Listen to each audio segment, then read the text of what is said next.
அனைவருக்கும் வணக்கம். SRB-DRB மாநில மற்றும் மாவட்ட கூட்டுறவு வங்கி, state recruitment bureau, district recruitment bureau சொல்லி சொல்லுவாங்க.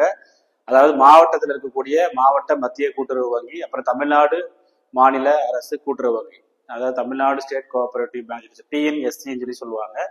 அதில் இப்போ ரீசெண்டாக எக்ஸாமினேஷன் காப்பா பண்ணிக்கிறாங்க. நமக்கு அக்டோபர் மாதம் எக்ஸாம் இருக்குது. அந்த டிப்ளமா இன் கோஆபரேட்டிவ் அப்படிங்கிற ஒரு சப்ஜெக்ட் அதில் படிச்சிருக்கணும். அது போக பார்த்தீங்கன்னா டிகிரி உங்களுக்கு ஜெனரல் நாலேஜும் சிலபஸாக இருக்கு. கோஆபரேட்டிவ் சம்பந்தமான விஷயங்களும், கோஆபரேட்டிவ் பேங்கிங், கோஆபரேட்டிவ் மார்க்கெட்டிங், அப்புறம் history of cooperatives, cooperative management, book keeping, இந்த மாதிரி நிறைய விஷயங்கள் பார்த்தீங்கன்னா சிலபஸ் கொடுத்துருக்காங்க. ஸோ இதில் தனித்துவமாக அந்த கோஆபரேட்டிவ் அந்த சப்ஜெக்ட்ல என்னென்ன கேள்வி கேட்கலாம் எல்லாமே அப்ஜெக்டிவ் டைப் தான் 100 மார்க்கு. ஸோ அது சம்பந்தமாக பார்த்தீங்கன்னா டெய்லி நம்ம மினிமம் 80 100 கொஸ்டின் நம்ம கிளாஸஸ் நடத்துகிறோம். டிப்ளமோ இன் கோஆபரேட்டிவ் எக்ஸாம் அந்த கோர்ஸ் முடிச்சு இந்த எக்ஸாமுக்கு அப்ளை பண்ணியிருக்கிறவங்க நீங்க இதை பயன்படுத்திக்கலாம். நம்ம டிஸ்கிரைப் பண்ணக்கூடிய கொஸ்டினுடைய பிடிஎஃப் லிங்க் பார்த்தீங்கன்னா நாங்கள் கொடுத்துருக்குறோம். அந்த டெலிகிராம் லிங்க் கொடுத்துருக்குறோம். அந்த டெலிகிராம் லிங்க்ல நீங்க ஜாயின் பண்ணிக்கோங்க. நம்ம என்னென்ன கொஸ்டின் டிஸ்கிரைப் பண்றோமோ, டிஸ்கஸ் பண்றோமோ அவருடைய பிடிஎஃப் டெலிகிராம்ல இருக்கும். ஸோ தேர்வுக்கு நாம் எதிர்பார்க்கக்கூடிய முக்கியமான கேள்விகளை தொகுத்து நம்ம இங்க கொடுத்துருக்குறோம். டெய்லி நம்ம 80 கொஸ்டின் 100 கொஸ்டின் பார்க்கலாம். First question, central organisation for the retail cooperative societies in Sweden is called.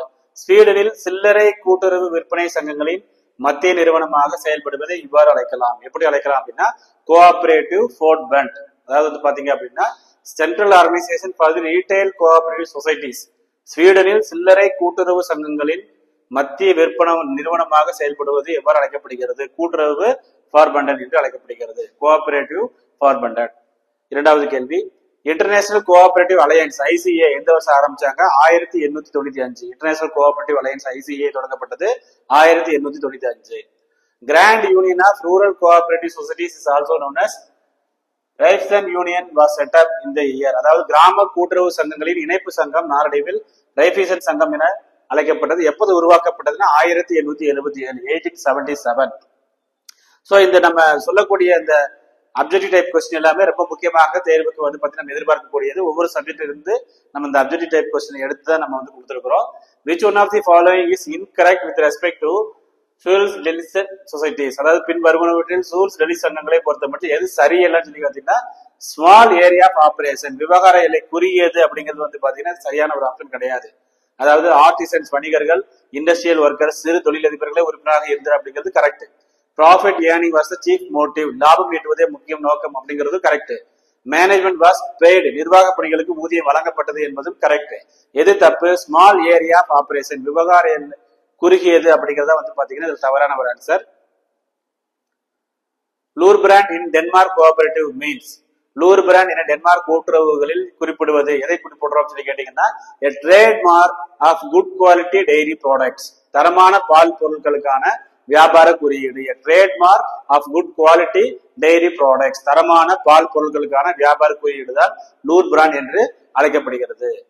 Consumptive life cooperative law was passed in the year 1948 in Japan, has adopted the principles of Rochdale. Rochdale அப்படின்னா பாத்தீங்கன்னா ஜப்பான்ல இருக்கக்கூடிய முக்கியமான ஒரு தத்துவம் நுகர்வு உயிர் கூட்டுறவு சட்டம். நுகர்வு உயிர் கூட்டுறவு சட்டம் 1948 ஜப்பான்ல கொண்டு வந்தாங்க. இது பாத்தீங்கன்னா எந்த தத்துவத்தை பின்பற்றியது அப்படின்னு ராக்டேல் தத்துவத்தை பின்பற்றியது. இதுல எக்ஸாமினேஷன்ல கண்டிப்பா கேட்கக்கூடிய கேள்விகள். which is incorrect regarding cooperators belongs to their countries. கீழ்கண்ட கூட்டுறவாளர்களில் அவர்களின் நாடுகளுடன் பொருந்தாதது எது அப்படின்னா ராபர்ட் ஓவன் ஸ்வீடன். இவங்க பாத்தீங்கன்னா இன்கரெக்ட் அப்படிங்கிற மாதிரி நம்ம சொல்றோம். அதாவது பாத்தீங்கன்னா ஒரு கொஸ்டின் 4 ஆன்சர் நல்லா பாத்தீங்கன்னா அதை மனப்பாடம் பண்ணிக்கோங்க. நம்ம சொல்லக்கூடிய ஒரு மாதம் இந்த தேர்வு நம்ம நடத்துறோம், இந்த டிஸ்கஷன் நடத்துறோம். ஒரு நாளைக்கு ஒரு 80 கொஸ்டின் அப்படின்னா மொத்தமா 2400 கேள்விகள் வரும் ஒரு மாசத்துல. அந்த 2400 கேள்விகள் இருந்து கண்டிப்பாக நீங்க 100 கேள்விகள் எதிர்பார்க்கலாம். ஏன்னா பாத்தீங்கன்னா இது முக்கியமாக அதாவது தொகுக்கப்பட்டு வழங்கப்பட்ட ஒரு முக்கியமான நம்முடைய எக்ஸாமினேஷன்ல இதுக்கு முன்னாடி கேட்கப்பட்ட கேள்விகள். இதுக்கு முன்னாடி இந்த கொஸ்டின் பேங்க், இந்த கோஆபரேட்டிவ் சப்ஜெக்ட் சொல்லிக் கொடுக்கக்கூடிய நிறுவனங்கள் இருக்கக்கூடிய கொஸ்டின் பேங்க் அதெல்லாம் தொகுத்து தான் நம்ம இங்க கொடுத்திருக்கிறோம். In which year cooperative principles were reformulated and revised by ICA? எந்த வருடம் சர்வதேச கூட்டுறவு கூட்டமைப்பு கூட்டுறவு தத்துவங்களை மாற்றி அமைத்தது? 1995. How many colors are present in the cooperative flag? கூட்டுறவு கொடியில் எத்தனை வண்ணங்கள் உள்ளன? 7 வண்ணங்கள் உள்ளன.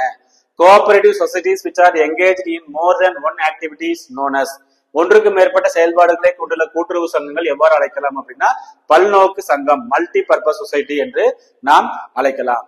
which act as balancing factor between capitalistic and socialistic forms of organization, கீழ்கண்டவற்றில் எந்த அமைப்பு தனியார் மற்றும் பொதுத்துறை நிறுவனங்களுக்கு இடையே சமநிலையை பேணுகிறது சொல்லி கேட்டீங்க அப்படின்னா கோஆபரேஷன், கூட்டுறவு அமைப்புகள். Who was the ardent follower of Robert Owen? Robert ஓவனுடைய தீவிரமா பின்பற்றியவர் யாருன்னா doctor William King. Doctor William King. National cooperative development corporation, தேசிய கூட்டுறவு வளர்ச்சி கழகம் 1963. All India rural credit review committee was set up. All India rural credit committee, அதாவது அகில இந்திய கிராமிய கடன் மறு ஆய்வு குழு எப்போது யார் தோற்றுவிச்சாங்கன்னா இந்திய ரிசர்வ் வங்கி தோற்றுவித்தார்கள். Which committee recommended the establishment of National Bank for Agricultural and Rural Development? NABARD அதை ரெக்கமெண்ட் பண்ண கமிட்டி பேரு சிவராமன் குழு.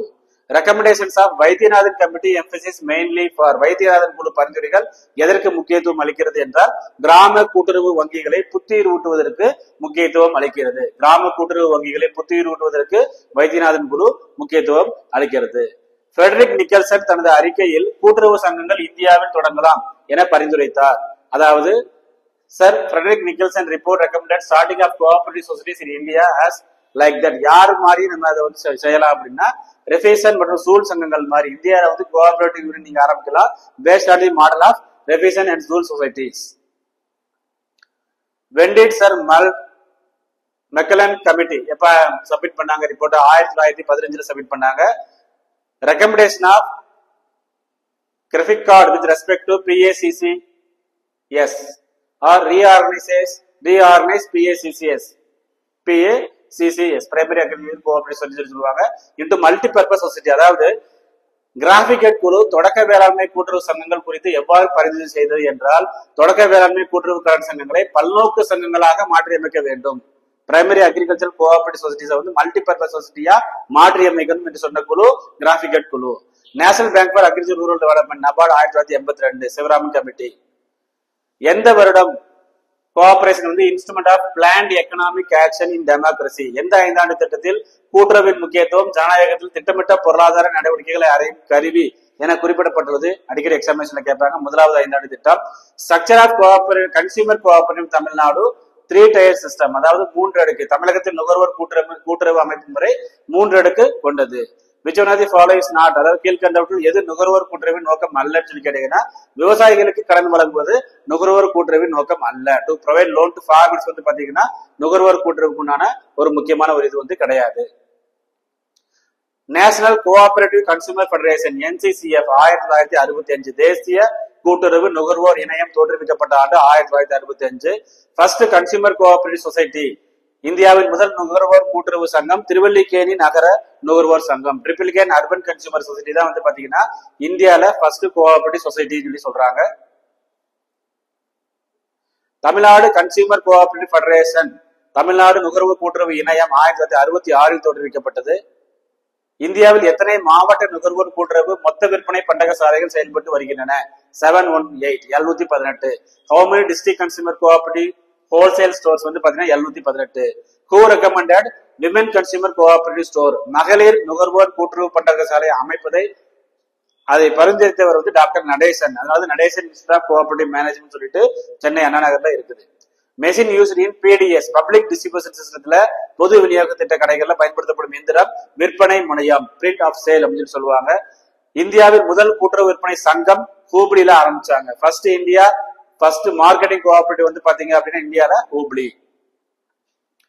Nodal agency support financial assistance to marketing societies for infrastructure development is, கூட்டுறவு விற்பனை சங்கங்களில் கட்டமைப்பு வசதிகளை மேம்படுத்தவும் முன்னோடி நிறுவனம், கட்டமைப்பு வசதிகளை மேம்படுத்த உதவும் முன்னோடி நிறுவனம் national cooperative development corporation NCDC தேசிய கூட்டுறவு வளர்ச்சி கழகம். National agricultural cooperative marketing federation NAFED வந்து பாத்தீங்கன்னா 1958. தேசிய வேளாண் கூட்டுறவு விற்பனை இணையம் NAFED வந்து 1958. ஆர்கனைசேஷன் கால்டு மோசோ, அதாவது வந்து பாத்தீங்கன்னா இஸ்ரேல் மோசோ என்பது எதனுடன் தொடர்புடையது? கோஆபரேட்டிவ் ஃபார்மிங் தொடர்பானது, கூட்டுறவு பண்ணை முறை தொடர்பானது. தேசிய பால்வள வாரியம் நேஷனல் டைரி டெவலப்மெண்ட் போர்டு 1965. தேசிய பால்வள வாரியம் 1965. Kaira district cooperative milk producers union at Anand is popularly called as. Kaira மாவட்டத்தில் ஆனந்த் என்னும் இடத்தில் அமைக்கப்பட்ட கூட்டுறவு பால் உற்பத்தியாளர் ஒன்றியம் அமுல் என்று பிரபலமாக அழைக்கப்படுகிறது. First phase of operation flood பால் பெருக்கும் திட்டத்தின் 3ஆம் கட்டம் முடிவுக்கு வந்த ஆண்டு, அதாவது தேர்ட் ஃபேஸ் 1996 முடிவுக்கு வந்திருக்குது. ஃபர்ஸ்ட் ஹவுசிங் கோஆபரேட்டிவ் பெங்களூர்ல ஆரம்பிச்சிருக்காங்க. வீட்டு வசதி கூட்டுறவு சங்கம் முதலில் தோற்றுவிக்கப்பட்டது பெங்களூரு. யாருடைய கூட்டுறவு சங்கங்களின் நிர்வாகத்திற்கு சம்பளம் வழங்காமல் ஒரு மதிப்பு பணியாக இருந்தது? Whose cooperative societies management were not paid and it was honorary கேட்டீங்கன்னா ரைஃபீசன் சங்கங்கள். Which one of the following is not by product of sugar in sugar factories? கீழ்கண்டவற்றுள் எது சர்க்கரை ஆலைகளின் கரும்பிலிருந்து பெறப்படும் துணை பொருள் இல்லைன்னு கேட்டீங்கன்னா கம்ஸ் பிசின்கள். Tamil Nadu cooperative sugar mill federation சென்னையில இருக்கு. தமிழ்நாடு கூட்டுறவு சர்க்கரை ஆலைகளின் இணையம் அமைந்துள்ள இடம் Chennai. Farm fresh outlets FFCO பாத்தீங்கன்னா கோஆபரேட்டிவ்ல காய்கறிகள் மற்றும் பழங்கள் கூட்டுறவு சங்கங்களால் நடத்தப்படும் பண்ணை பசுமை நுகர்வோர் சில்லறை விற்பனை நிலையங்களில் விற்கப்படுவது என்னன்னு சொல்லி கேட்டீங்கன்னா காய்கறிகள் மற்றும் பழங்கள். Which one of the following is the fertilizer cooperative organization? KRIBHCO. கீழ்கண்டவற்றுள் எது உரக்கூட்டு நிறுவனம்? கிரிப்கோ என்பது உரக்கூட்டு நிறுவனம். Largest group of industrial cooperative தொழில் கூட்டுறவுகளில் மிகப்பெரிய அங்கம் வகிப்பது நெசவாளர்கள் கூட்டுறவு. National level federation of labour cooperative NLCF தொழிலாளர் கூட்டுறவுகளின் தேசிய இணையம் தொடங்கப்பட்ட ஆண்டு 1981. Fisheries cooperative working under control of director of fisheries department மீன்வள கூட்டுறவுகள் மீன்வளத்துறை இயக்குநர் கட்டுப்பாட்டின் கீழ் இயங்குகிறது. NCCT என்ன சொல்லி கேட்கிறாங்க? NCCT என்பது national council for cooperative training தேசிய கூட்டுறவு பயிற்சி குழுமம். Which one of the following is not correct regarding utilization of cooperative education fund? கூட்டுறவு கல்வி நிதியினை கீழ்கண்டவற்றுள் எதற்கு பயன்படுத்தக்கூடாது என்றால் கூட்டுறவுகளுக்கு கடன் வழங்குவதற்கு பயன்படுத்தக்கூடாது. கூட்டுறவு கல்வி நிதியினை கடன் வழங்குவதற்கு பயன்படுத்தக்கூடாது. Member education programme is organised by உறுப்பினர் கல்வி திட்டத்தை நடத்துவது மாவட்ட கூட்டுறவு ஒன்றியம் district cooperative union. Vaikunth Mehta தேசிய கூட்டுறவு மேலாண்மை நிலையம் எங்க இருக்கிறது?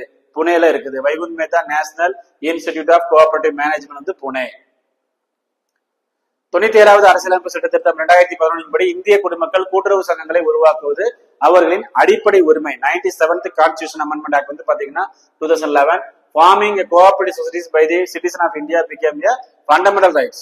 Maximum size of elected boards shall not exceed கூட்டுறவு நிறுவனங்களில் தேர்ந்தெடுக்கப்பட்ட நிர்வாக குழுவில் அதிகபட்சமாக 21 உறுப்பினர்களுக்கு மிகாமல் இருத்தல் வேண்டும். Period for the board of primary cooperative societies be superseded limited to அதாவது ஒரு தொடக்க கூட்டுறவு சங்கத்தின் நிர்வாக குழுவை கலைப்பது எத்தனை மாதங்களுக்கு செல்லுபடியாகும்? தொடக்க கூட்டுறவுல நிர்வாக குழுவை கலைப்பது 6 மாதங்களுக்கு செல்லுபடியாகும். Annual general body meeting of the cooperative society shall be convened within 6 months from the close of financial year. ஒரு கூட்டுறவு சங்கத்தின் பொது பேரவையை நிதியாண்டு முடிவற்ற 6 மாதங்களுக்குள் கட்டப்பட வேண்டும். இந்தியன் லிமிடேஷன் ஆக்ட் பாத்தீங்கன்னா இந்திய வரையறை சட்டம் 1963. Date of election and election program for the conduct of election to cooperative societies are drawn by அதாவது கூட்டுறவு சங்கங்களுக்கு தேர்தல் நடத்துவதற்கு தேர்தல் தேதி மற்றும் தேர்தல் செயல்முறை திட்டம் தயார் செய்வது தமிழ்நாடு கூட்டுறவு தேர்தல் ஆணையம். Tamil Nadu cooperative election commission. நம்ம தேர்தல் நடத்தல. Office bearer of the board யார் ஆபீஸ் பேரர் சொல்லி கேட்டீங்கன்னா தலைவர் மற்றும் துணைத் தலைவர். Which section of தமிழ்நாடு அதாவது cooperative society act 1983 enables disqualification and removal of member of the board. Tamil Nadu கூட்டுறவு சங்கங்கள் சட்டம் 1983 எந்த பிரிவு நிர்வாக குழு உறுப்பினரை தகுதியின்மை மற்றும் நீக்குதல் குறித்து தெரிவிக்கப்பட்டுள்ளது? அந்த எந்த அதாவது ரொம்ப முக்கியமா எந்த பிரிவுன்னு கேட்கறாங்க? 36வது பிரிவு. Section 182 of TNCS act 1983 Tamil Nadu கூட்டுறவு சங்கங்கள் சட்டம் 1983 பிரிவு 180 பிரிவுல 182 என்பது கட்டளையை பிறப்பிக்க அரசுக்குள்ள அதிகாரம். Power of government to give directions. Which section of the RTA defined cooperative societies will not come under public authority? தகவல் உரிமை சட்டம் எந்த பிரிவில் கூட்டுறவு சங்கங்கள் பொது அதிகார அமைப்பின் கீழ் வராது என தெரிவிக்கப்பட்டுள்ளதுன்னு சொல்லி செக்ஷன் 2H. 97வது அரசியலமைப்பு சட்ட திருத்தம் 2011 படி அதிகபட்சமாக எத்தனை உறுப்பினர்கள் நிர்வாக குழுவுடன் இசையுடன் சேர்ந்து கொள்ளலாம்? அதிகப்படியான எத்தனை உறுப்பினர் சொல்லி கேட்டீங்கன்னா 2 உறுப்பினர்கள். As per the 97th Constitutional Amendment Act 2011, the maximum number of co-opted members to be allowed in the board is 2. கூட்டுறவு ஆராய்ச்சி மற்றும் வளர்ச்சி நிதியை பராமரிப்பது தமிழ்நாடு மாநில கூட்டுறவு வங்கி. Cooperative research and development fund shall be maintained by the Tamil Nadu state cooperative union. Budget of the registered society shall be approved by பதிவு செய்யப்பட்ட சங்கத்தின் வரவு செலவு திட்டத்திற்கு ஒப்புதல் அளிப்பது தலைவர், தி president. Which of the following is a permanent record in a registered cooperative society? கீழ்கண்டவற்றில் எந்த ஆவணம் பதிவு பெற்ற கூட்டுறவு சங்கத்தின் நிரந்தரமானது கேட்டீங்கன்னா நீர்ம ஆதாரங்களின் பதிவேடு, register of fluid resources. National cooperative union of India NCUI எங்க இருக்குது? நியூ டெல்லியில இருக்குது. இந்திய தேதிய கூட்டுறவு ஒன்றிய மந்திர இடம் புதுடெல்லி. As per TNCS Act 1983, which section stipulates review petition against the order of appeal or revision? Tamil Nadu கூட்டுறவு சங்கங்களின் சட்டம் 1983 எந்த பிரிவு மேல்முறையீடு மற்றும் சீராய்வு ஆணையக்கு எதிராக மறுஆய்வு மனு செய்யலாம் என்று குறிப்பிடப்பட்டிருக்குன்னா 154வது பிரிவு. Which one of the following is not the reason for supersession of the board? சங்கத்தின் நிர்வாக குழுவை கலைப்பதற்கு பின்வரும் எந்த காரணத்தை குறிப்பிட இயலாது? சங்கத்தை கலைக்கிறதுக்கு வந்து பாத்தீங்கன்னா சங்கத்தின் நடவடிக்கைகளை மேலாண்மை செய்வதில் தொடர்ந்து தவறி இருத்தல், அதுக்காக நீங்க கலைக்க முடியும். அதுக்காக நீங்க வந்து பாத்தீங்க அப்படின்னா சங்கத்தின் நலனுக்கு எதிராக எந்த செயலும் செய்திருத்தல், சங்கத்தின் அரசின் பங்குத்தொகை ஏதும் இல்லாமல் இருத்தல். அதான் ரொம்ப முக்கியமான பாயிண்ட். அதாவது society is not holding any share capital subscribed by the government அப்படி சொல்லி கேட்டீங்க அப்படின்னா அதுதான் வந்து ரீசன் இல்லைன்னு சொல்றாங்க. மத்த எல்லாமே reason. President defaulting manage affairs of society சங்கத்தின் நடவடிக்கைகள் மேலாண்மை செய்வது தொடர்ந்து வலியுறுத்தல், அது வந்து ஒரு காரணம் சங்கத்தின் நிர்வாக குழுவை கலைப்பதற்கு. சங்கத்தின் நலனுக்கு எதிராக எந்த செயலும் செய்திருத்தல், அதுவும் ஒரு காரணம் சங்கத்தின் நிர்வாக குழுவை கலைப்பதற்கு. நிர்வாக குழுவின் செயல்பாடுகளில் இக்கட்டான சூழ்நிலை ஏற்படுத்தல், அதுவும் நிர்வாக குழுவை கலைப்பதற்கு ஒரு காரணம். As per TNCS Act 1983, Section 2 contains the provisions for Tamil Nadu கூட்டுறவு சங்கங்கள் சட்டம் 1983 பிரிவு 2 அடங்கியுள்ள கருத்துக்கள் எதை பற்றியது? பதிவான சங்கத்தின் துணை விதிகள் திருத்தம், amendment of the bylaws of registered society. Common good fund for the cooperative society cannot be utilized for the purpose. எந்த காரியத்திற்கு கூட்டுறவு சங்கங்களின் பொதுநல நிதியை பயன்படுத்த முடியாது? மத சார்பான போதனைக்கு பயன்படுத்த முடியாது, ரிலிஜியஸ் டீச்சிங்க்கு பயன்படுத்த முடியாது. Which section of TNCS Act 1983 provide power to summon witnesses and requisition of documents? Tamil Nadu கூட்டுறவு சங்கம் சட்டம் 1983 எந்த பிரிவு அழைப்பாணை மூலம் சாட்சிகளை வரவழைக்க மற்றும் ஆவணங்களை பெற அதிகாரம் உள்ளது? பிரிவு 129. First Cooperative Society Act 1904 was classified societies into rural and urban. முதல்ல வந்து 1904 இயற்றப்பட்ட முதல் கூட்டுறவு சட்டம் 2 இதுவா பிரிக்கிறாங்க, கிராமம் மற்றும் நகரம். Chairperson of district recruitment board இந்த சென்னை டிஸ்ட்ரிக்ட். சென்னை டிஸ்ட்ரிக்ட்ல வந்து பாத்தீங்கன்னா சென்னை மாவட்டத்திற்கான மாவட்ட ஆள் சேர்ப்பு மையத்தின் தலைவர், additional register of Chennai region, Chennai மண்டல கூடுதல் பதிவாளர், அடிஷனல் ரிஜிஸ்டர் சொல்லி சொல்லுவாங்க. As per the rule of 80 of TNCS rules 1988, societies accepting deposits has to maintain fluid resources to the level of 25% of the amount held in total deposit. Tamil Nadu கூட்டுறவு சங்கங்களின் விதிகள் 1988 விதி 80 படி வைப்புகள் பெறும் சங்கமானது பேணும் நீர்ம ஆதாரத்தின் அளவின மொத்த வைப்பீடு தொகையில் 25%. கடை மற்றும் நிறுவன சட்டத்தின்படி எந்த வயதுக்குட்பட்ட சிறுவர்களை கடைகளில் வேலைக்கு பணியமர்த்துவதை தடை செய்கிறது? 14 below 14 years. Minimum bonus to be provided as per payment of bonus act 1965. Bonus சட்டம் 1965 படி வழங்கப்பட வேண்டிய குறைந்தபட்ச போனஸ் 8.33. பணிக்கொடை சட்டம் 1972 படி கீழ்கண்டபடி எது தவறானதுன்னு சொல்லி கேட்டீங்கன்னா பணிக்கொடை சட்டம், அதாவது வந்து பாத்தீங்கன்னா கிராட்டுவிட்டி ஆக்ட் 1972ல இச்சட்டம் 19 செப்டம்பர் 1970 நடைமுறைக்கு வந்தது கரெக்ட். இச்சட்டம் கூட்டுறவு சங்க பணியாளர்களுக்கு பொருந்தும் கரெக்ட். பணிக்கொடை தொகையை எந்த ஒரு பாக்கிக்காகவும் பிடித்தம் செய்யலாம், அது தப்பு. அதாவது வந்து gratuity amount can ordinarily be attached for any dues அப்படிங்கிறது தப்பு. பணிக்கொடை பெறுவதற்கு ஒவ்வொரு பணியாளருக்கு எத்தனை ஆண்டுகள் தொடர்ச்சியாக பணியாற்ற வேண்டும்? 5 வருடம் தொடர்ச்சியாக பணியாற்ற வேண்டும். Industries disputes act game into force, அதாவது இண்டஸ்ட்ரீஸ் இந்திய தொழில் தகராறு சட்டம் 1947 at the time of independence. Power to create labour court in state, அதாவது ஒரு மாநிலத்தின் தொழிலாளர் நீதிமன்றத்தை அமைக்கும் அதிகாரம் யாரிடம் உள்ளது? மாநில அரசிடம் உள்ளது. லார்ஜஸ்ட் ஃபெர்டிலைசர் கோஆபரேட்டிவ், இந்தியாவில் லார்ஜஸ்ட் ஃபெர்டிலைசர் கோஆபரேட்டிவ் யாரு? மிகப்பெரிய உரக்கூட்டு நிறுவனம் இஃப்கோ. அட்மினிஸ்ட்ரேட்டிவ் ஆபீஸ் ஆஃப் இன்கோசர், அதாவது இன்கோசர் நிறுவனத்தின் நிர்வாக அலுவலகம் எங்க இருக்குது அப்படின்னா இண்டஸ்ட்ரியல் கோஆபரேட்டிவ் சொல்லிட்டு நம்ம குன்னூர்ல இருக்குது, அதாவது ஊட்டியில வந்து இருக்குது. சோ இப்ப என்ன அப்படின்னா இந்த பிடிஎஃப் வந்து நம்ம வந்து பாத்தீங்கன்னா நம்ம ஒரு டிஸ்கிரிப்ஷன்ல வந்து ஒரு டெலிகிராம் லிங்க் கொடுத்துருக்கோம். அந்த டெலிகிராம் லிங்க்ல இதுக்கு முன்னாடி பிடிஎஃப் கொடுத்துருக்கோம். டெய்லி இந்த மாதிரி 80ல 100 கேள்விகள் நம்ம வந்து பதிவிடுறோம். இதை டெய்லி உட்கார்ந்து படிங்க. ஒட்டு மொத்தமா ஒரு 3000 கொஸ்டின் பேங்க் உங்க கையில இருக்குதுன்னா கண்டிப்பாக அந்த 3000 கொஸ்டின் பேங்க் உள்ளது மினிமம் ஒரு 80% கேள்விகள் நீங்க எதிர்பார்க்கலாம். ஏன்னா கூட்டுறவை பொறுத்தளவு limited syllabus, limited subject, limited source. நம்ம டிஎன்பிசி மாதிரி அதிகமா கிடையாது. ஸோ அந்த சோர்ஸ் இருந்து மேக்ஸிமம் எவ்வளவு அப்ஜெக்டிவ் டைப் கொஸ்டின் எடுக்க முடியுமோ அந்த அளவுக்கு நம்ம கொடுத்து இதை ஃப்ரீயா வந்து நம்ம ப்ரொவைட் பண்றோம். பிடிஎஃப் வேணுங்கிறவங்க டிஸ்கிரிப்ஷன் இருக்கக்கூடிய நம்ம டெலிகிராம் லிங்க்ல வந்து ஜாயின் பண்ணிக்கோ. நன்றி.